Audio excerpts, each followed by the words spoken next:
Hai Zoners, balik lagi sama gue Rani dan hari ini gue mau ngasih info ke kalian soal hasil dari uji performa gue terhadap smartphone Redmi Note 8 dan Redmi Note 9. Maksud gue kenapa sih mau mengadu dua smartphone ini? Maksud gue itu sebenarnya pengen tahu aja apakah kalau misalkan gue udah punya Redmi Note 8, gue harus upgrade ke Redmi Note 9? Apa nggak usah? Apa gimana? Nah, buat tahu hasilnya, cek videonya ya. Pertama gue mau bahas soal desainnya. Kalau misalkan kalian lihat sendiri, Redmi Note 8 dan Redmi Note 9 itu lebih besar Redmi Note 9. Itu kelihatan banget dari ukuran layarnya, yang kalau misalkan di Redmi Note 8 hanya 6,3 inci, sementara di Redmi Note 9 itu 6,53 inci.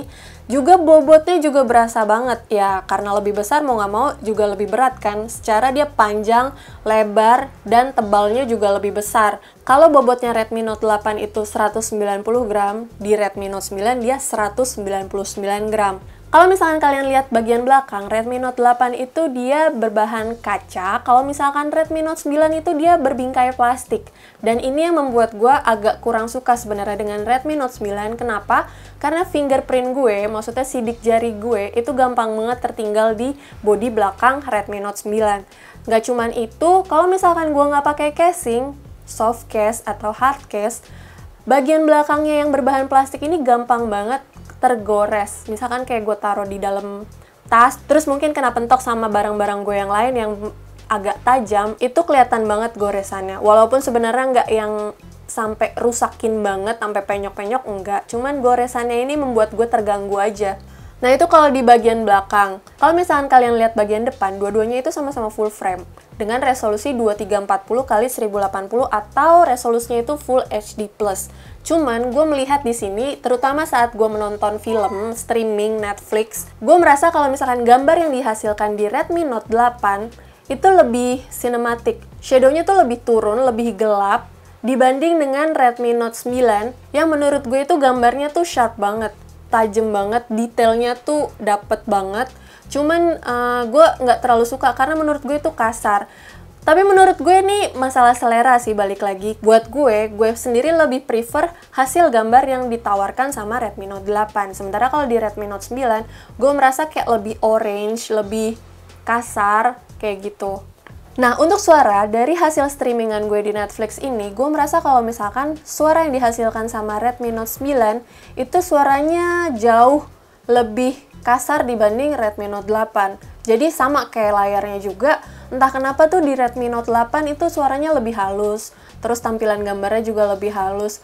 Nah, kalau misalkan dari speakernya, padahal sama-sama didukung sama speaker ultralinear yang menghasilkan suara stereo juga, sama-sama compact, sama-sama padat, sama-sama powerful, tapi di Redmi Note 8 tuh lebih halus. Nah, sekarang bahas soal user interface-nya. Menurut gue dari dua smartphone ini, dua-duanya tuh sama-sama didukung dengan MIUI 11 yang berbasis Android 10, jadi nggak ada perbedaan yang signifikan. Semuanya sama-sama ringan, sama-sama enak, rapih, nggak berantakan, fitur-fiturnya juga sama semua.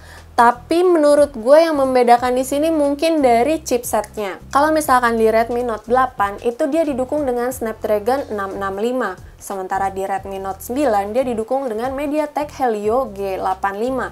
Menurut gue di sini lumayan terasa sedikit perbedaannya, terutama saat gue mencoba mengoperasikan kamera. Jadi kalau misalkan kalian tahu kan di dua smartphone ini kan sama-sama memiliki 4 kamera.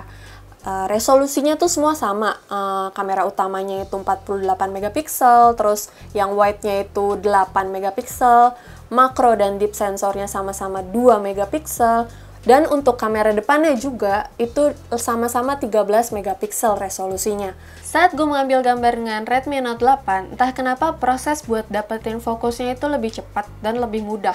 Hanya saja saat setelah gue proses pengambilan gambar dan gue mau ngeliat hasilnya, itu cukup memakan waktu yang agak lama dibandingkan dengan Redmi Note 9. Kalau di Redmi Note 9, ini kebalikannya justru. Dia pengambilan gambarnya itu cepat, jadi abis take langsung gue mau ngeliat hasilnya itu cepat banget. Hanya saja proses fokusnya itu susah banget dapetnya dan agak lama gitu. Jadi gue lumayan cukup taking effort gitu kalau misalkan gue mau ngambil gambar dengan Redmi Note 9. Kalau misalkan hasilnya sendiri, kalian bisa lihat di sini Kalau misalkan di luar ruangan, Redmi Note 8 itu dia lebih shadow, jadi kayak lebih sinematik hasilnya. Kalau misalkan di Redmi Note 9, dia itu lebih cerah, cerahnya tuh ke arah sunny gitu ya, jadi kayak kuning. Dan menurut gue sih nggak terlalu dapet feel-nya. Padahal fotonya ini dua-duanya gue ambil dengan mode AI-nya aktif, dan gue juga mengaktifkan mode HDR-nya. Jadi kayak gini hasilnya. Nah, kalau misalkan di mode ultra wide-nya, di Redmi Note 8 itu masih kelihatan banget distorsinya di bagian pinggir-pinggir.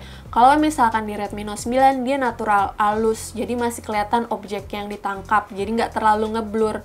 Nah, kalau misalkan foto bokehnya sendiri, dua-duanya tuh sama ya, sama-sama natural, cuman entah kenapa, gue baru menyadari kalau di Redmi Note 8 itu bokehnya bisa diatur tingkatannya. Jadi mau dalam atau mau yang biasa aja, tipis-tipis aja bokehnya. Tapi di Redmi Note 9 itu nggak ada pengaturan untuk mengatur tingkat bokehnya. Nah, kalau misalkan untuk yang di dalam ruangannya kayak gini, sama sih kurang lebih hasilnya. Cuman dua-duanya gue suka sama-sama terang. Mungkin karena bukaan kameranya juga luas, jadi hasil foto yang gue dapat dua-duanya sama-sama jelas, jernih. Tapi balik lagi sih di Redmi Note 8 entah kenapa lebih shadow kalau dibandingkan dengan Redmi Note 9 yang dia terang banget. Nah, untuk hasil foto selfie-nya juga kurang lebih sama. Kalau misalkan di Redmi Note 8 lebih shadow, lebih sinematik sih menurut gue, tapi kalau di Redmi Note 9 dia cerah. Mau itu di luar ruangan atau di dalam ruangan. Jadi saat gue bermain Call of Duty di Redmi Note 8, gue bisa mengatur grafiknya itu sampai maksimum. Jadi gue bisa dapat experience yang jauh lebih deep lagi, jauh lebih real lagi. Sementara kalau misalkan di Redmi Note 9, itu auto adjust-nya itu gue nggak bisa dapetin rata kanan. Jadi dia malah justru rata kiri. Kenapa? Entah mungkin supaya lebih halus saat bermainnya, jadi nggak nge-lag, atau untuk mengurangi dayanya, jadi supaya lebih hemat dayanya. Tapi so far sih ya terserah kalian lagi. Tapi kalau buat kalian yang suka game, kayak mendingan di Redmi Note 8. Kalau di Redmi Note 9 kayaknya nggak terlalu cocok deh buat ngegame. Atau mungkin cobain game yang lain. Kebetulan game yang gue coba cuman Call of Duty, itu menurut gue. Kalau urusan baterai, di Redmi Note 8 ini kapasitasnya 4000 mAh, sementara di Redmi Note 9 dia itu 5020 mAh. Jadi lebih besar di Redmi Note 9. Dua-duanya sama-sama didukung dengan teknologi fast charging 18 watt. Jadi untuk pengisian daya itu nggak terlalu makan waktu lama, hanya kurang lebih 1 jam sampai 1,5 jam aja untuk dari kapasitas baterai yang 10% sampai 100%. Nah, tapi saat gue mengujinya saat misalkan gue streamingan atau gue main game. Nah, saat streamingan, gue mencoba streaming di kedua smartphone ini di waktu yang sama, dengan durasi yang sama, dengan volume yang sama, dengan pengaktifan notifikasi yang sama. Jadi maksud gue tuh bebannya tuh sama. Tapi entah kenapa gue merasa dua-duanya kok hasilnya sama juga gitu. Sama-sama menguras baterai, itu kurang lebih 9-10% saat gue streamingan di Netflix, dan kurang lebih 15% saat gue mencoba bermain game Call of Duty selama 30 menit. Jadi, jujur ini membuat gue bingung sebenarnya, karena menurut gue harusnya dengan kapasitas baterai yang lebih besar, dan prosesornya juga kan kalau dibilang lebih unggul MediaTek Helio G85 dibanding Snapdragon 665, walaupun beda-beda tipis sebenarnya. Cuman kalau misalkan lihat hasil dari benchmark Antutunya, kalian bisa lihat sendiri kan di sini kalau di MediaTek Helio G85 itu lebih powerful. Jadi kalau misalkan dari sisi pengguna, dua-duanya sama-sama hemat sih menurut gue, cuman beda di gedenya aja, yang kalau satu tuh 5.000, yang satu masih 4.000, dan selama pemakaian sehari-hari gue cuman membutuhkan waktu sekitar 2 hari sekali untuk proses mengecharge-nya. Jadi nggak boros-boros banget lah. Nah, kesimpulannya, dari dua smartphone ini, gue merasa kalau Redmi Note 8 itu jauh lebih oke ya dibanding dengan Redmi Note 9. Jadi buat kamu yang udah punya Redmi Note 8, kayaknya nggak perlu deh upgrade ke Redmi Note 9. Karena ya kayak tadi gue bilang, nggak terlalu jauh kok spesifikasinya, performanya, experience yang udah gue coba dengan dua smartphone ini beda tipis aja sih spesifikasinya. Dia itu menang di layarnya yang lebih luas, juga kapasitas baterainya yang lebih besar. Tapi secara utilitas, secara keperluan menurut gue masih sama-sama aja, masih oke lah. Dan kameranya juga nggak yang baru-baru banget, masih resolusinya sama, 4 kamera juga. Jadi buat kamu yang bingung mau beli Redmi Note 8 atau Redmi Note 9, ya kalau dari segi harga kayaknya mendingan Redmi Note 8 aja kali ya. Karena harganya Redmi Note 8 itu 1.949.000 sekarang. Sementara Redmi Note 9 itu 2.399.000. Nah, itu tadi kesimpulan gue dari hasil uji performa dua smartphone ini. Menurut kalian gimana? Atau kalian punya pendapat lain? Boleh banget tulis di kolom komentar di bawah. Dan jangan lupa di like, share, juga subscribe channel Uzone Indonesia ya. Sampai jumpa di video selanjutnya.